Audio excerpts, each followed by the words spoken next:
রাজশাহী বিশ্ববিদ্যালয়ে পোষ্য কোটা বাতিলের দাবিতে কাফনের কাপড় পরে আমরণ অনশনে শিক্ষার্থীরা শুক্রবার বিকেল থেকে প্রশাসনিক ভবনের সামনে অবস্থান নিয়ে এই কর্মসূচি পালন করছেন তারা।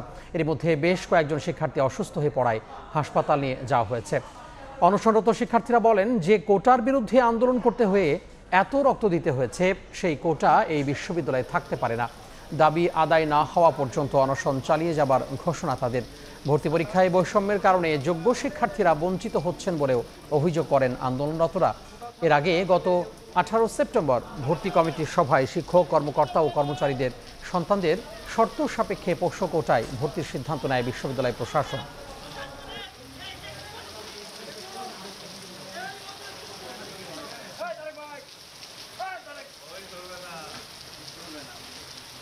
পোষ্য কোটা মাইনে নিয়ে রাষ্ট্র নির্বাচন করতে পারতেছি না, কোনোভাবেই করা সম্ভব না, কারণ 2000 শহীদের রক্তের সাথে কম্প্রোমাইজ করার অধিকার আমাদের কারণ নাই। আমরা চাই যে রাজশাহী বিশ্ববিদ্যালয় মেডিকেল হবে, শুধু রাজশাহী বিশ্ববিদ্যালয়ের জন্য না, পুরো বাংলাদেশের জন্য একটা যুগান্তকারী মেডিকেল হবে। এটা আমাদের দাবি থেকে যাবে। আমাদের শরীরে যতক্ষণ রক্ত আছে, আমরা রাজশাহী বিশ্ববিদ্যালয় এই ধরনের কোনো ধরনের অযৌক্তিক দাবি মেনে নিব না।